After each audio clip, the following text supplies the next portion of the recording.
The Queen held an audience with Ms Sturgeon on the second day of the traditional royal week. The monarch appeared in high spirits and at ease as she sat comfortably on her chair and chatted with the First Minister. Dressed in light turquoise, the monarch waved her arms and smiled as she spoke to the First Minister. While the topics discussed by the Queen and Ms Sturgeon during today's meeting will remain strictly confidential, it is possible Her Majesty touched upon the SNP's push for a second independence referendum. The Queen has remained strictly neutral throughout her 69-year-long reign when it comes to politics. However, in the run-up to the first Scottish referendum, the Queen was accused of political meddling by supporters of the Yes campaign. While she was leaving Crathie Kirk, the monarch was asked for her opinion over the upcoming vote by a royal well-wisher, who later revealed to the press the Queen had said she hoped people would think very carefully about the future.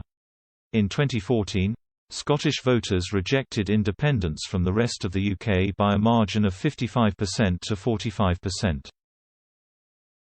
Today, while at the Palace of Holyrood House, Her Majesty also spoke with Alison Johnston MSP, who became presiding officer of the Scottish Parliament after May's election. The Queen is leading a royal charm offensive in Scotland, supported by Prince William, Prince Edward, Sophie and Princess Anne.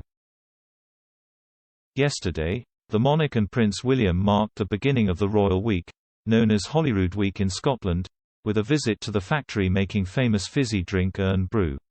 After meeting staff, touring the facility and trying the drink, the pair travelled to Edinburgh.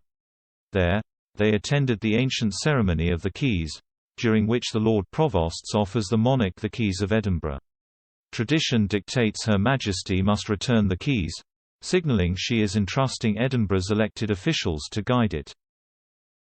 The Queen and William also met a group of key workers and volunteers to hear about their experiences during the pandemic. This morning the Duke, known in Scotland as the Earl of Strathearn, announced Kate has been given a new role approved by the Queen. The Duchess, he said, has been nominated the sponsor of the HMS Glasgow being constructed at the BAE Systems shipyard in Govan. Prince William is expected to return to London soon to attend the unveiling ceremony of the statue of Princess Diana on July 1. However, the Queen won't be left alone in Scotland, as she is due to be joined in Edinburgh by her daughter Princess Anne.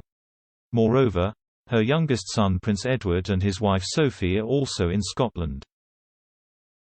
Yesterday, as they are the Earl and Countess of Forfar while north of the border, they visited various locations in Forfar and Angus, including the Golf Club and Utopia Costumes, which creates wigs, props and costumes for plays taking place across the country. Sophie also visited S-Mart, a social supermarket which reduces food waste in the community.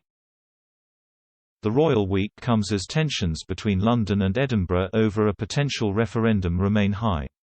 Last week, Ms Sturgeon accused Michael Gove of sneering, arrogant condescension after the Chancellor of the Duchy of Lancaster said there would not be a second referendum on Scotland's independence before the 2024 general election.